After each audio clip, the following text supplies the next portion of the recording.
Bien, je viens de voir la première personne connectée en ligne et nous sommes dans la joie. Aujourd'hui, évidemment, c'est notre deuxième journée de la fête. Chez nous, ici, au diaspora, nous festoyons la fête de mariage pendant 3 jours. Aujourd'hui, maintenant, nous continuons notre deuxième jour. Nous sommes en train de fêter à l'occasion d'union parfaite de notre sœur Maggie ainsi que son mari. Ça, c'est une énorme joie. Que l'Éternel soit avec les mariés, que la joie s'irabonde dans vos cœurs, que la paix du Seigneur règne au milieu de vous et que l'Éternel vous bénisse merveilleusement. Au nom puissant de Jésus de Nazareth. Peut-être que vous me voyez bien. Si ça ne marche pas, écrivez. Parce que chez moi, cela est en train de tourner. Ça n'a pas encore donné les passages. Ça ne me signale pas que ça travaille bien. Mais dans la plupart des cas que ça fait comme ça, chez vous, vous me voyez très bien. Mais chez moi, je me sens bloqué. Très bien. Nous sommes en train de parler sur l'arche. L'arche de l'Alliance. L'homme établi par Dieu, c'est celui qui représente l'arche de l'Alliance de l'Éternel. Si et seulement si c'est Dieu qui a établi cette personne-là. Quand est-ce que la personne devient l'arche de l'Alliance de l'Éternel? Tout celui qui est appelé ne peut pas directement être appelé l'arche. Mais la personne devient l'arche au moment de l'Éternel. Pourquoi je vous dis ça? Quand les enfants d'Israël étaient en Égypte, l'arche n'était pas là. Malgré le 10e fléau, Dieu a donné l'ordre de quitter, de manger la Pâque et de quitter. Malgré la fête de la Pâque, l'arche n'était pas au milieu des enfants d'Israël. Les enfants d'Israël ont pris l'engagement de quitter les tabernacles, de quitter l'Égypte pour se diriger dans la direction indiquée par l'Éternel. L'arche n'était pas encore là. Ils ont vécu le miracle de la mer Rouge. La mer Rouge s'était séparée en deux. Ils ont traversé à pied sec. L'arche n'était pas toujours là. Et quand ils sont traversés de l'autre côté, ils ont bu l'eau. Vous voyez, l'eau qui sortait de quelque part, mais cette eau était amère. Il a fallu que Moïse puisse prendre les bois, jetant dans l'eau, et l'eau était devenue buvable. Malgré ces miracles, l'arche n'était pas là. Ils ont foncé. Ils ont commencé à pleurer devant l'Éternel, nous n'avons pas à manger. La manne est tombée du ciel. Malgré la présence de la manne, l'arche n'était pas encore là. Et ils ont continué les chemins. Quand ils ont continué les chemins, ils ont bu l'eau qui sortait du rocher. Malgré le miracle de l'eau qui sortait du rocher, l'arche n'était pas là. Mais quand ils sont arrivés sur la montagne de Sinaï, il a fallu que l'Éternel traite une alliance avec eux. Alléluia. Quand l'Éternel a signé l'alliance avec Israël, il y a eu maintenant l'apparition de l'arche pour la première fois sur l'alliance contractée de la montagne de Sinaï. Cela voulait dire quoi? Tu peux être un homme de Dieu. Dieu t'a appelé pour travailler. Et tu es en train de travailler. Mais tu n'as pas encore fait l'alliance avec l'Éternel. C'est de cette manière-là que ça se passe. Tu peux être un homme de Dieu. Tu es en train de prêcher. Mais vous manquez encore les sacerdoces dans votre vie. Quand vous manquerez encore les sacerdoces dans votre vie, c'est-à-dire ce que j'appelle sacerdoce, la gloire de Dieu. Vous voyez, la puissance de Dieu intrinsèque dans votre vie, cette alliance n'a pas encore été signée avec vous. Évidemment, c'est ça qui différencie les hommes de Dieu. Vous voyez, il y a des hommes de Dieu qui marchent avec les sacerdoces de l'Éternel, mais il y a des hommes de Dieu qui marchent sans sacerdoce. Alors celui qui n'a pas les sacerdoces, il est tout à fait un peu exposé. Parce qu'il y a quelque chose qui manque en lui. C'est de cette manière-là que ça se passe. Moi, je ne pense pas que dans une communauté, Dieu c'est un Dieu de l'ordre. Dans une communauté, Dieu ne peut pas donner 2 personnes sacerdoces. Les sacerdotes, ça n'existe pas. Une communauté, Dieu donne 2 personnes la capacité d'être des représentants de l'arche. Sur le plan ministériel maintenant, c'est impossible, ça n'existe pas. Il y a une seule personne, la personne que vous allez établir, la personne que vous allez nommer, soit par élection, soit par ceci ou cela, c'est celui qui représentera l'arche au milieu de vous. C'est comme ça que ça se passe. Maintenant, la bénédiction descendra sur sa tête et ça descendra dans les barbes et vous serez bénéficié de cette bénédiction parce que vous êtes collé en lui. C'est comme ça que ça se passe en ce qui concerne l'arche. Donc, nous avons beaucoup de serviteurs de Dieu. Ils n'ont pas eu l'accès de faire l'alliance avec l'Éternel, cette alliance de Sinaï. Il y a beaucoup d'hommes de Dieu en manque. Il y a d'autres personnes, ils commençaient bien avec l'Éternel, mais ils se sont écartés du droit chemin à cause de la cupidité, soit à cause de l'avarice, soit c'est à cause du sexe, soit c'est à cause de la nervosité, soit c'est à cause de l'orgueil. Vous voyez, ce sont des facteurs qui éloignent l'homme de bienfaits de l'Éternel. Au lieu que l'Éternel s'approche de toi pour marquer plus des alliances avec toi, maintenant l'Éternel s'éloigne de toi parce qu'il voit que ta conduite est médiocre. Ce n'est pas l'ancienneté qui attire les reins de Dieu dans la vie de l'homme, jamais. Vous voyez, et non seulement l'ébullition du travail, non, l'intégrité. C'est ça ce que Dieu regarde. La Bible dit l'obéissance vaut mieux que les sacrifices. Donc, si vous êtes un homme de Dieu, vous n'avez pas l'obéissance, sachez-le que ça ne peut pas marcher avec l'Éternel. Vous voyez, la Bible dit ceci, vous obéirez à la loi de l'Éternel intrinsèquement. Vous n'allez pas aller à gauche ni à droite. Ce qui fait de l'homme de Dieu, ce qui fait que Dieu puisse signer plus d'alliances auprès de son serviteur, ce n'est pas la durée, ce n'est pas les croisades, ce n'est pas implanter les églises, jamais. Mais c'est la fidélité à l'Éternel. Tu peux implanter plusieurs églises, mais vous implantez les églises non selon les modèles de Dieu. Sachez-le que vous êtes à côté. Vous voulez implanter une église quelque part, là où vous voulez implanter, il y a déjà une églisette qui est là-bas, l'église de 12 personnes. Vous allez influencer les bailleurs, chasser ces gens ici, moi je vais remplacer là-bas. Dis-moi quel est ce Dieu qui sera content de ça. Toi, tu viendras avec 200 personnes, mais les 200 païens que Dieu ne reconnaît pas. Mais les 12 personnes qui sont là-bas, il y a 2 enfants de Dieu. Dis-moi qui est meilleur devant l'Éternel. Vous voyez, vous allez venir avec des tam-tams. Vous allez venir avec des instruments, des micros et l'organisation. Vous allez construire une église marbrée, une église carrelée. Ce n'est pas un problème, mais c'est une église des païens. Dis-moi un peu. Avec la personne qui dirige une église de 1000 personnes composée de païens et la personne qui dirige 12 personnes, mais il y a 2 enfants de Dieu, qui est meilleur devant Dieu? Carrément, c'est celui qui dirige l'église de 12 personnes. Vous voyez maintenant comment ça se passe. Or, dans le jugement et les préjugés des humains, les hommes regardent le travail. Quand ils voient le travail, ils diront que c'est celui-là qui est un grand homme de Dieu. Zéro. Le grand homme de Dieu ne dépend pas des qualificatifs des hommes, mais dépend de ce que Dieu voit. Comment tu travailles? Il a dit à Moïse, tu construiras le tabernacle, non selon Moïse, non selon Pharaon, non selon les principes de Moïse, non selon la colère de Moïse, mais le tabernacle sera construit selon les modèles que Dieu a montrés. Et quand vous construirez le tabernacle selon les modèles de Dieu, vous êtes dans la volonté de Dieu. Vous êtes dans la volonté de Dieu. Il dit ceci, vous reconstruirez les temples suivant les anciennes ruines. Si vous reconstruisez les temples suivant les anciennes ruines, vous faites la volonté de Dieu. Sans cela, ce que vous êtes en train de construire, c'est le temple d'Hérode. Ce n'est pas le temple de l'Éternel. Parce que le temple d'Hérode n'a pas rempli les critériums de Dieu. Jamais. Il y a une modification selon Hérode. Non selon les prophètes, non selon les sacrificateurs, mais selon Hérode. Et il y a beaucoup de personnes qui sont en train de construire le temple d'Hérode. Parce qu'ils ne dépendent pas de Dieu, mais ils dépendent de leur propre volonté. Ma soeur, mon frère, demain toi aussi tu iras faire une église. Peut-être que tu as des sentiments de commencer les intercessions pour faire l'église. La question que je te pose, l'église que tu feras appartiendra à qui? C'est l'église de Dieu ou bien c'est ton église? Est-ce que vous avez eu mandat? Est-ce que vous avez eu l'appel de l'Éternel? Est-ce que vous avez la vocation? Est-ce que c'est le temps de Dieu? Faites attention.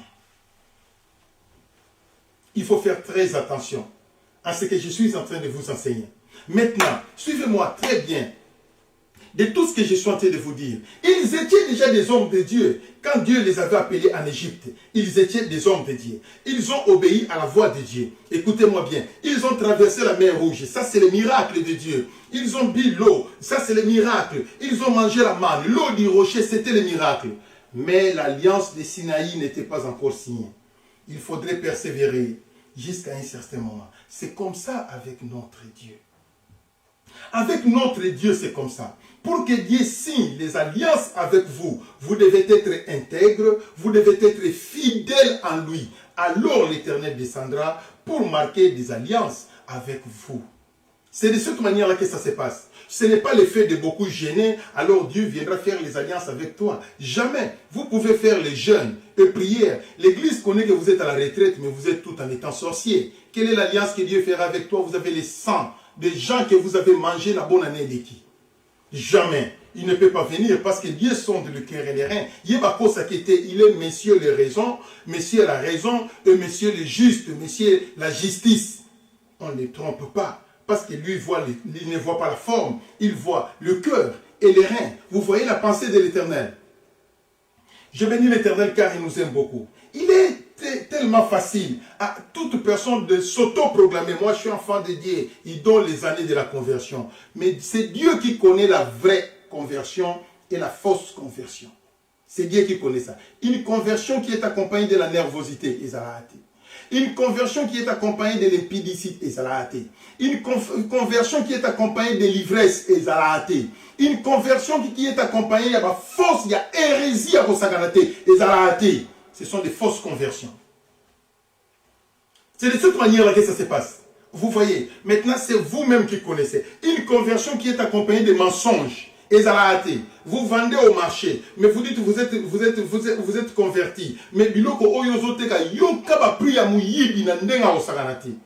tu as acheté ça combien à Kossi? Et tu vends ça pourquoi à tel prix à Kossi? Et le original, mais il est conscient que ça ce n'est pas de l'original. Tous ces genres de mensonges, qui ira au ciel? On ne connaît pas. On ne connaît pas. Et quand vous allez appeler, vous dites que je n'ai pas l'argent. Vous appelez une personne qui vient prêcher dans votre église, qui lui donne les mots de passe. Voilà ce que tu vas dire. Voilà ce que tu vas dire. Voilà ce que tu vas dire. Il faut frapper parce que j'aurai des gros poissons. X, Y, Z. Ce sont des gros poissons. Il faut frapper. Pourquoi tu fais ça, pasteur? Pourquoi? Pourquoi vous livrez vos propres adeptes aux gens? Ils ont raté. Vous voyez maintenant comment ça se passe. Mais comment Dieu descendra pour faire les alliances avec vous? C'est impossible. Parce que vous ne respectez pas les principes de l'Éternel. Et pas naïo, mais vous vivez les péchés. Il y a une différence entre la personne qui commet les péchés et la personne qui vit les péchés. Une autre personne, il est tombé dans l'impudicité une fois. Et là, a attrapé la grossesse. Et les gens ont ricané de lui. Or, lui, quand il était tombé, il a confessé. Il est tombé une fois, il a confessé une fois, il est retourné dans l'alliance de l'Éternel. Par rapport à toi, tu n'as jamais eu la grossesse de Larry, mais tu vis dans l'impudicité d'ailleurs, avec des trophées, et 3 trophées. Monsieur Jean ici, Monsieur Jacques de l'autre côté, Monsieur Emmanuel derrière. Dis-moi. Dis-moi un peu. Mais les gens vont te considérer saint. Celui-là, il est vraiment good. Lui, il n'a pas de problème. Il n'a pas fait la honte comme celui-là. Il n'a pas fait la honte, mais vous ne connaissez pas qu'il est 80 fois criminel que l'autre. L'autre, lui, a eu la grossesse parce qu'il a refusé d'avorter. Mais celle-là n'a pas eu la grossesse. Mais combien d'avortements? C'est chaque année. 12 mois, 12 avortements. Soyons sérieux. Donc, il est difficile de juger selon les apparences. C'est Dieu seul qui sonde les cœurs et les reins. C'est de cette manière-là que ça se passe. Il y a beaucoup de serviteurs de Dieu qui ont des Bibles et qui sont en train de prêcher, mais ils n'ont pas les sacerdoces en eux, c'est-à-dire les pouvoirs surnaturels, ils n'en ont pas. Ce qu'ils ont, c'est la protection seulement parce que ce sont des gens qui se sont appelés des ministres. Ils ont la protection de Dieu, ils ont le mandat de prêcher. Cette protection est avec eux. Mais les sacerdoces, ils athées. Ils athées, papa. Sacerdoce, c'est qui n'a sinaïte. Tant que vous avez en Égypte, c'est la quitte. Bakati si bototo ezalaki te. Mais tango ekomaki na Sinaï nde kitelaki bango ekomi na maboko na bango. Ezali alliance faite par l'Éternel. Vous voyez comment ça se passe. Qui peut faire les songes? Mais vous n'avez pas les sacerdoces. Vous n'avez pas l'alliance de Sinaï. C'est comme ça que ça se passe. Je bénis l'Éternel car il nous aime beaucoup. Je crois que vous êtes en train de me comprendre très bien. Aujourd'hui, il y a quelque chose de très précieux que nous allons parler. Je crois que l'arche avait une longueur de 2,5 coudées, qui signifie 1 mètre 11 cm. Donc, c'est-à-dire que 111 cm sol. 1 mètre 11, soit 111 cm. Largeur, c'était 1,5 coudées à finso, 1,5 coudées. Et cela signifiait justement 67 cm. Donc c'est comme ça. La hauteur 67 cm, largeur 67 cm, mais longueur c'était justement 111 cm. Donc l'arche avait la forme d'une parallélépipède rectangle. L'arche était conçue de bois d'acacia, mais peint d'or pur. Donc vous ne pouvez pas connaître que ça c'est le bois. Vous allez voir que ça c'est l'or pur. Mais par contre, la plaquette qui était au-dessus, qu'on appelle propitiatoire, le tout était à nous, ça pèse. Ça pesait. Les propitiatoires, c'est plus de 200 kilos. Hein. Une personne ne peut pas soulever ça. Ça pesait tellement beaucoup. C'est comme ça que ça s'est passé. Vous voyez, ça c'est l'or pur qu'on avait coulé. C'est de cette manière-là que ça se passe. Voilà tout ce que je pouvais vous expliquer sur ce qui concerne la modestie et la modalité de l'arche de l'Alliance de l'Éternel. J'ai dit ceci, une personne, deux personnes ne peuvent pas représenter l'arche dans une communauté sur le plan ministériel. Non, jamais. Sur le plan ministériel, il y a une seule personne qui représente l'arche de l'Alliance de l'Éternel. C'est la personne qui est établie par Dieu. Si la personne qui est établie par Dieu, le number one, n'a pas la capacité d'être assimé, donc n'a pas la capacité de devenir l'arche ou d'être l'arche, sachez que votre communauté est considérée devant l'Éternel comme une communauté morte. Comme une communauté morte, vous allez évoluer en pêle-mêle, en désordre, parce que le numéro 1, lui, n'a pas le sacerdoce de l'arche. Sachez que la communauté est vulnérable, vous êtes nuls. C'est comme ça que ça se passe. C'est pour cela, vous devez toujours garder vos représentants légaux, vos numéros 1 des communautés, parce que ce sont des gens, quand ils prieront Dieu pour la communauté, la bénédiction de l'Éternel se déverse. Si vous avez une seule église, non, ce n'est pas un problème. Si la personne qui vous dirige est déjà considérée l'arche devant l'Éternel, sachez que sa prière a une très forte efficacité pour bénir les peuples de Dieu. C'est de cette manière-là que ça se passe. Mais il y a aussi des incidents qui s'étaient passés. Par exemple, dans le livre de 1 Samuel chapitre 5, versets 1 à 12. I'm going to read in pain. 1 Samuel chapitre 5, dans les versets 12. 1 Samuel chapitre 5, c'est là, non? Dans les versets 1 jusqu'à 12, je vais lire les 3 premiers versets. Les Philistins prirent l'arche de Dieu et ils la transportèrent à Ebenezer. Après être emparés de l'arche de Dieu, les Philistins la firent entrer dans la maison de Dagon et la placèrent à côté de Dagon. Le lendemain, les Asdodiens qui s'étaient levés de bon matin trouvèrent l'arche étendue la face contre terre. Le lendemain, les Asdodiens qui s'étaient levés de bon matin trouvèrent Dagon étendu la face contre terre devant l'arche de l'Alliance. Ils prirent Dagon et les remirent à sa place. Cela s'était répété autant de fois. Verset 6.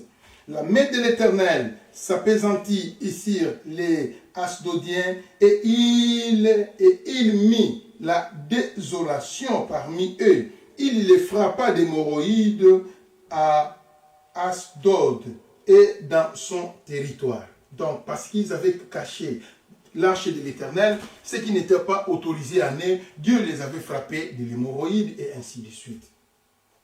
Quelle est la leçon que vous pouvez avoir? L'arche peut être déportée chez les Philistins, malgré son autorité, malgré son pouvoir, l'arche peut partir chez les Philistins. L'arche se retrouve en captivité. Tu peux être un enfant de Dieu posé, formé, mais la désobéissance que tu as fait il y a de cela 5 ans, pardonnez-vous les uns et les autres, mais infraction la Bible dit ceci, l'Éternel te les rendra, parce que tout ce que l'homme aura semé, il les moissonnera. Les péchés que tu as commis au mois de janvier, tu vas les moissonner au mois de décembre. Les péchés que tu as commis au mois de janvier, tu vas les moissonner au mois d'avril de l'année prochaine. Après 2 ans, après 3 ans, c'est comme ça que Dieu fait. Dieu est comme ça. Vous voyez. Maintenant, quand vous allez commettre les péchés, quand l'Éternel vous livrera, peut-être que l'Éternel va vous livrer chez les Philistins, vous vous retrouverez où c'est? Dans un pays déporté. Dans un autre pays étranger. Déporté, pourquoi? Parce que vous n'avez pas obéi à la loi de l'Éternel. L'arche s'était trouvée chez les Philistins.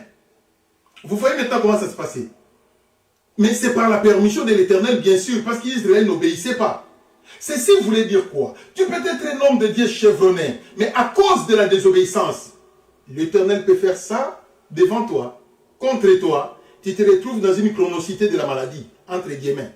Tu peux te retrouver dans un niveau incroyable. Vous voyez, l'Éternel permet tout ça. Quand est-ce que l'Éternel le permet? C'est quand l'homme ne marche plus intégralement selon la volonté de l'Éternel. Il y a deux choses qui arrivent l'homme de Dieu. Il y a un qui s'appelle le prêtre, l'autre s'appelle le diable. Si c'est le diable, ça viendra toujours sous forme de la persécution. Si c'est l'épreuve, ça viendra toujours sous la même forme, mais seulement que l'épreuve vient de Dieu, la tentation ainsi que les autres, c'est le diable qui vient avec ça. C'est de cette manière-là que ça se passe.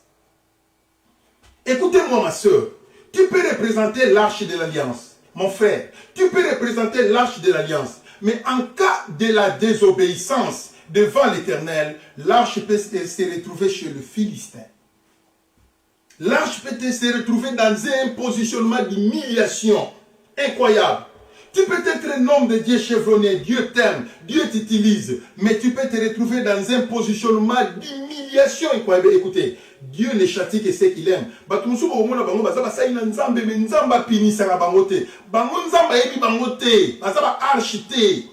Et ce sont des chrétiens païens, des pasteurs païens, des apôtres païens, des prophètes païens, des serviteurs païens. L'Éternel ne châtie pas les chrétiens. L'Éternel ne châtie pas les païens. Mais l'Éternel châtie seulement ceux qu'il aime beaucoup, ses enfants. Et c'est comme ça que ça se passe. Au milieu de 1000 femmes qui sont devant toi, l'homme ne va jalouser que sa femme. Les autres, ce n'est pas un problème. Vous avez la liberté de faire ce que vous voulez. Mais celle qui est appelée la femme d'Eriké Maïna, à Kipambu, j'ai le droit de jalouser. Et c'est comme ça que ça se passe. Vous voyez, c'est pareil avec l'Éternel. Il ne faut jamais comparer ta vie avec les autres. Oh, voilà tel homme de Dieu, tel homme de Dieu. D'ailleurs, il a fait ça. Il a fait ça pour l'anda bangote, ceux qui ont meki et gogomogo ozorokam. Pourquoi? Parce que toi, tu es enfant de Dieu. Un enfant de Dieu ne peut pas faire n'importe quoi. Tu ne feras que ce que Dieu te dira de faire. Tu n'iras ni à gauche, ni à droite.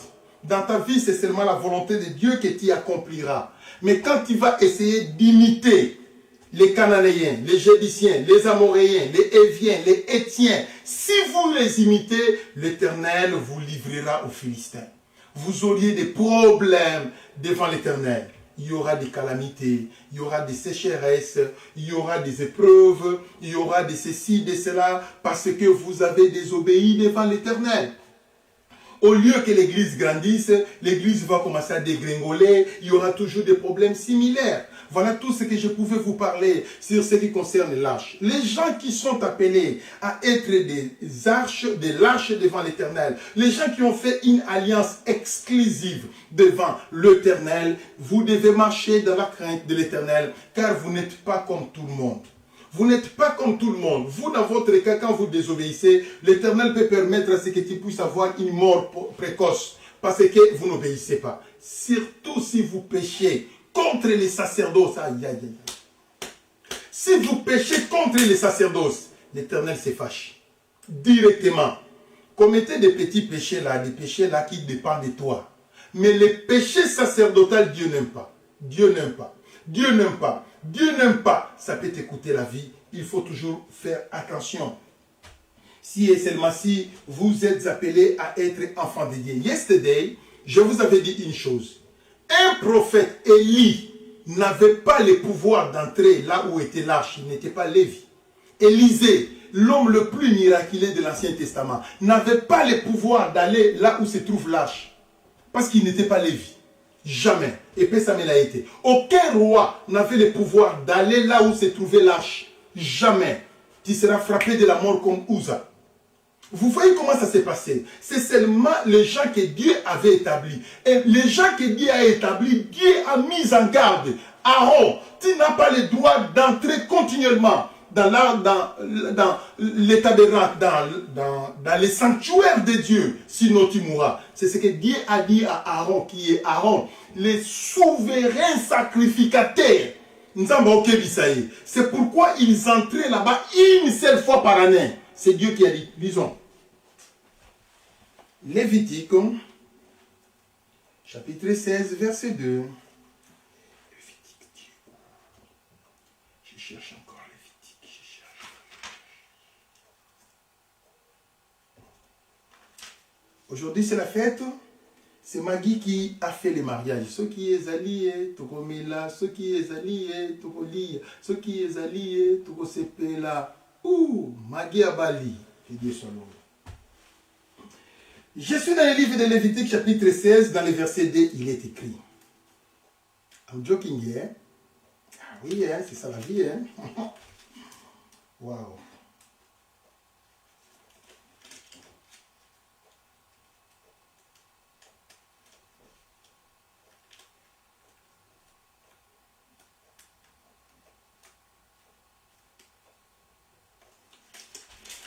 Qu'est-ce qui se passe, Bible Sika? Chapitre combien? Chapitre 16. Et Bible. Ok. Dans les versets 2, il est écrit, l'Éternel dit à Moïse, écoutez, l'Éternel dit à Moïse, parle à ton frère Aaron, afin qu'il n'entre pas en tout temps dans les sanctuaires, au-dedans du voile, devant les propitiatoires qui est sur l'arche, de peur qu'il ne meure, car j'apparaîtrai dans la nuée sur les propitiatoires. Souverain sacrificateur, il faut koufa. Tu vas mourir. Parce que Dieu était là en forme d'une colonne de nuée. Tu ne peux pas. Aaron Koutou Aubanga, le souverain sacrificateur, pour entrer, il avait peur d'entrer dans les lieux très saints. Parce que la gloire de Dieu était là. À plus forte raison, la personne qui est loin. Bon, maintenant, si et seulement si l'arche représentait l'homme de Dieu. Donc, toute personne qui va s'aventurer de jouer sur la personne de l'homme de Dieu pendant qu'il a fait l'alliance contractée avec l'Éternel, la punition sera sévère et grave. C'est de cette manière-là que ça se passe et Dieu est comme ça. Dieu est comme ça. Vous savez, Anne était sacrificateur. Caïphe était sacrificateur. Mais Bazaki n'a niveau mon côté. C'est que Anne avait commencé, il a jugé Jésus, il a dit que ça, ce n'est pas mon niveau. Il a envoyé les dossiers, c'est Caïphe. Tous sont des sacrificateurs, mais les niveaux sont différents. C'est pareil aussi pour les hommes de Dieu. Tous nous pouvons être des serviteurs des ministères. Attention, le ministère, le niveau est différent. L'autre est capable de brouiller ton ministère. L'autre est capable de brouiller tes radars. L'autre est capable de mettre fin à ta mission, à ton ministère. Et tu vas tarir. Mais quoi que ça ne se passera pas instantanément. Mais au fil du temps, tu vas constater que tu as tari, tu n'as plus rien. C'est le supérieur qui maudit l'inférieur. C'est le supérieur qui bénit l'inférieur. C'est lui qui est supérieur quand il dit que ton ministère tarisse. Oko kende na monde entier. Oni to saka basali na nzambe boyi. Mutu na mutu saka na fungula na yi. Batu mususu makanisa ke soki yo sali mabe awa. Okimeli pa musali na nzambe ona yako sambe na pona yo annuler malédiction ezala até. Ezala até. J'ai vu ce théâtre au Congo. Il y a un homme de Dieu, je ne sais pas si qu'est-ce qu'il avait dit contre les chefs de l'État. Il y a un autre homme de Dieu qui vient. L'homme malédiction mais c'était un aventurier celui-là. Comment il peut dire ça? Et il dit ça aussi à la télévision. L'homme malédiction, je vous dis. Chacun a sa clé. Il n'y a personne qui a la capacité d'ouvrir ce que l'autre a fermé. Jamais. Ça ne se passe pas comme ça. Mais quelle est la clé que je peux ouvrir? Moi, je suis papa de la communauté Méjec. Il y a un pasteur de la Méjec qui a fermé illégalement. Moi, je suis capable d'ouvrir parce que je suis au-dessus de lui. C'est la même communauté. C'est de cette manière-là que ça se passe. Mais le numéro 1 de l'autre communauté a fermé. Moi, je dis, il y a que Panangawana Zapitié, Panagi ministère, Nassimananga, Kolongo, la malédiction. Ezalakate. Ça, ce sont des pasteurs barbares de la rue qui font de telles choses. Vous voyez comment ça se passe? C'est de cette manière-là. Alors, il faut toujours faire attention. Il faut marcher dans la discipline, dans la vie. Il faut fuir les suspensions. Les suspensions n'est pas bon dans la vie chrétienne. Il faut fuir ça. Il faut éviter ça. S'il faut s'agenouiller pour demander pardon, fais ça. pour éviter les histoires de suspension, basambele liyo bachelo maboko likolo, attention ba maboko wango ekeseni. Ba maboko mususu ezanga nguya wana problème ezate. Mais le boko ya nguya otombola ate. Ke basu ke tombwa melio na likolo ndan. Likolo eyoki. Qui zungu ekota na vie na ndinga osakanate. Vous voyez maintenant comment ça se passe dans la vie chrétienne. C'est comme ça. Quand un jeune serviteur de Dieu se manque à faire les jeux de mots, il se manque d'un grand. Vous voyez, sachez, et là, cet serviteur de Dieu, c'est un homme mort. Donc ce qu'il a fait, cela annonce qu'il meurt. Dans bientôt, il va mourir. Donc, il va fabriquer déjà cercueil naïe. A préparer le testament naïe parce qu'il va mourir dans bientôt. Et la mort spirituelle et la mort physique, il tombera. C'est comme ça que ça se passe. Donc quand tu vois un jeune serviteur se manquer d'un grand, voyez bien que jeune serviteur, il a l'esprit de mort. Ces jours sont à compter. Vous avez la première année. Vous avez la 3 ans. Vous avez 7 ans. Alors là, vous voyez maintenant comment ça se passe dans la vie chrétienne. C'est comme ça.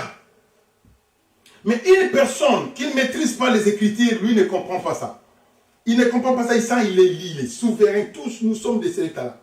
Basai na nzambe moko ba kufi na Congo ozo sentir que au vandi otalibo o penza zo mériter ko kufa po asali mabama be moko ko sakanate et si omona musai na nzambe akekota na bureau ya mukolo na makambo nzambe akekopesa ba a intimider na ba professeur ko fondé pasteur avandi botandi mais ça tu es un homme de Dieu. Imaginez musai na nzamba fukami abi mwana ya ko sambela pona ngai.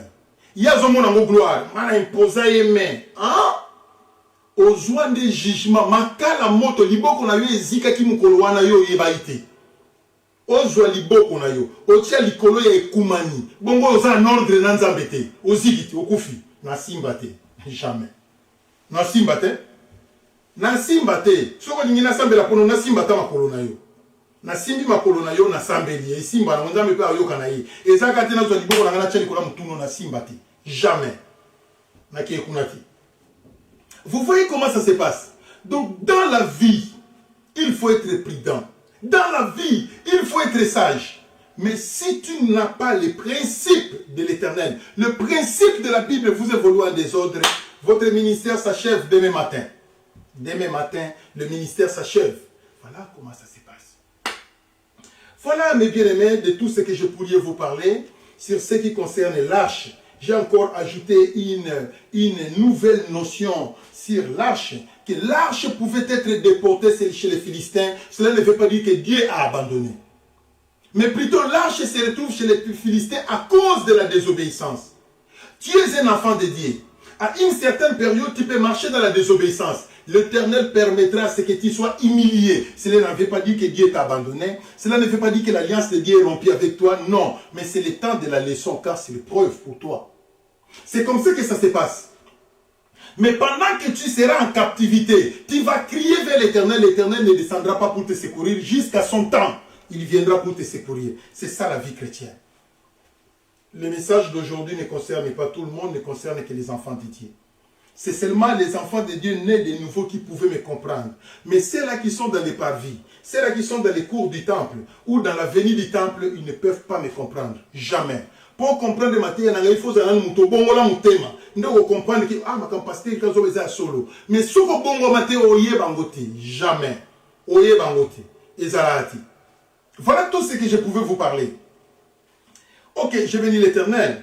Car il nous aime beaucoup. Dieu est merveilleux, Dieu est grand, Dieu est puissant, Dieu est le Tout-Puissant. L'arche de l'Éternel, j'ai expliqué ça dans 2 volets. L'arche représente la personne qui a le ministère. L'arche représente aussi les gens qui sont là-bas. Ça, c'est une autre explication de l'arche. Tout chrétien né de nouveau représente l'arche. Mais si seulement ces chrétiens à en dire dans la vie chrétienne, il peut avoir des alliances avec l'Éternel Dieu. Et en ce moment-là, il est chrétien, mais il est l'arche. Je peux vous donner un exemple.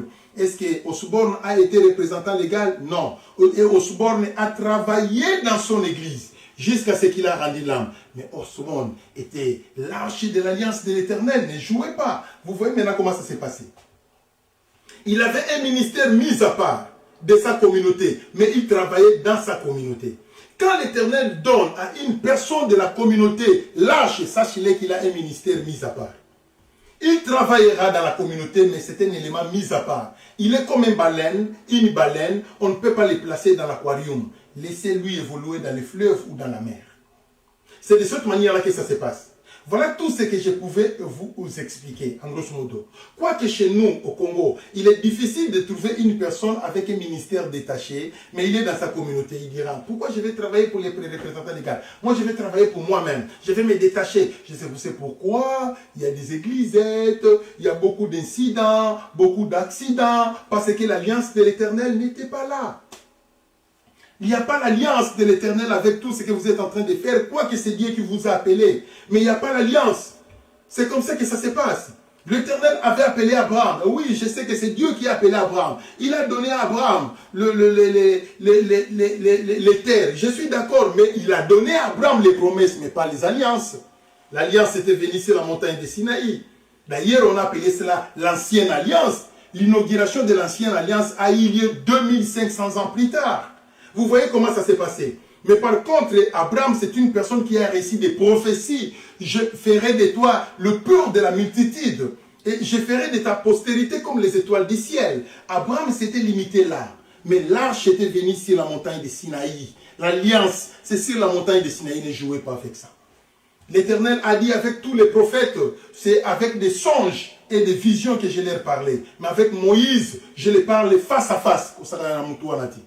Moïse, ne jouez pas avec Moïse. Il a atteint une autre dimension avec l'Éternel.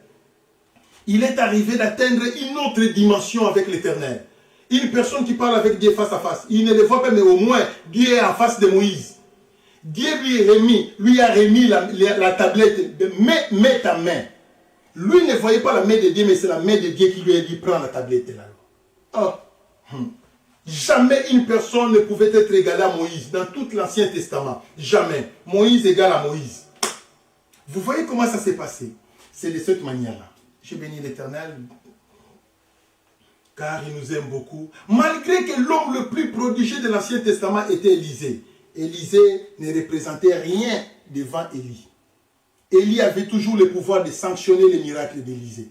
Élie avait toujours la capacité de sanctionner Élisée, malgré double portion dans Yahshua.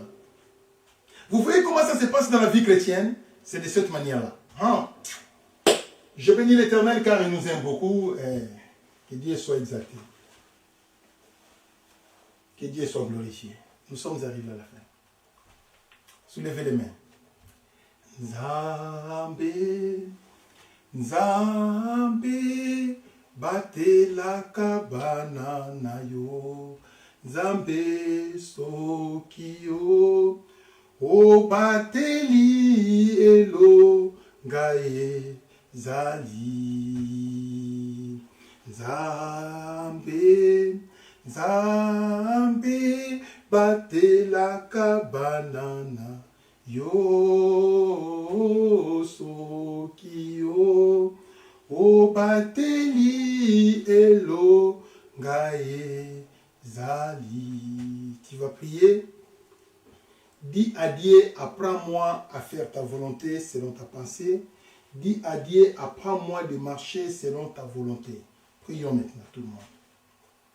Nzambe, Nzambe, batelaka banana yo, Nzambe sokio, o bateli elo gae zali. Éternel Dieu, je remets ton peuple entre tes deux mains. Bénis tes enfants, restaure la vie de chacun. Éternel, produis la crainte de l'Éternel, l'obéissance dans le cœur de ton peuple. Accordez la persévérance, l'amour au milieu de ton peuple. Éternel, pourvois aux besoins de ton peuple. Révèle-toi en eux. Ceux-là qui sont soumis dans des tentations, délivre-les. Ceux-là qui sont soumis dans les épreuves, la grâce éternelle, la grâce éternelle, la grâce éternelle. Donne-leur la capacité et la solution au milieu de leurs épreuves. Que ton nom soit sanctifié à jamais par le nom de Jésus, qui est notre seul Seigneur et Sauveur. Amen. Merci Seigneur Jésus-Christ. C'est la fin de notre prédication d'aujourd'hui. Heureux les mariés. Celui qui trouve une femme trouve le bonheur Celui qui trouve un homme trouve les trésors. L'homme, c'est le trésor de la femme c'est le bonheur de l'homme. Aujourd'hui, nous avons la sœur Margherita avec le frère Andrié, something like that. Donc, notre jeune frère Andrié, c'est le bonheur de maman Maggie. Et Maggie, c'est le trésor de maman Maggie. Et Maggie, c'est le bonheur de papa Andrié. C'est de cette manière-là. Soki ezali tokomela, soki ezali tokolia, soki ezali tokosepela. Maggie Abali, que Dieu soit loué. God bless you.